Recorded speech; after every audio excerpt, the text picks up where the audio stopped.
আসসালামু আলাইকুম। স্লোভেনিয়া থেকে সবাইকে ঈদ মোবারক। আগামীকালকে আমার এখানে ঈদ।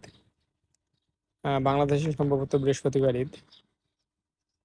কিন্তু একটা জিনিস কি, মানে আগামীকালকে যে ঈদ, এর যে একটা আনন্দ আছে আর একটা যে অনুভূতি আছে, সেই অনুভূতিটা কিন্তু আমাদের মধ্যে কাজ করে না। কেন করে না?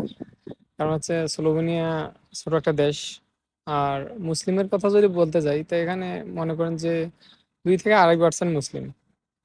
আর যেগুলো আছে তাও মনে করেন যে বসনিয়ান, ওরা দেশে চলে যায়। তো সেরকম একটা আনন্দ বা আমেজ আমাদের মধ্যে কাজ করে না।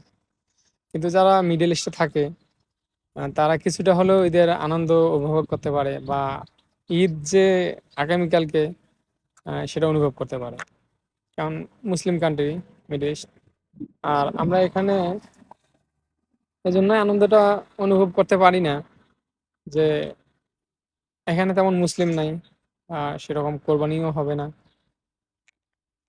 তাছাড়া ইউরোপের মনে করেন যে ছোট ছোট যে দেশগুলো আছে, এগুলো একই অবস্থা।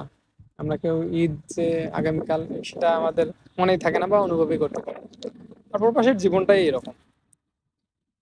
আর তাছাড়া যারা একটু ইটালির দিকে আছে বা ইটালিতে আছে, তারা একটু অনুভব করতে পারে, কারণ অনেক বাংলাদেশি বা অনেক বাঙালিরা থাকে, দিক দিয়ে আর কি অনুভব করতে পারে।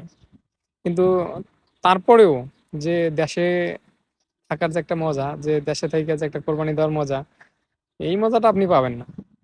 সেটা ইউরোপে হোক, মিডল ইস্ট হোক, যেখানে হোক। আপনি বাজারে যাবেন, গরু দেখবেন, গরু কিনলেন, তার একটা আনন্দই আলাদা, অন্যরকম ফিলিংস।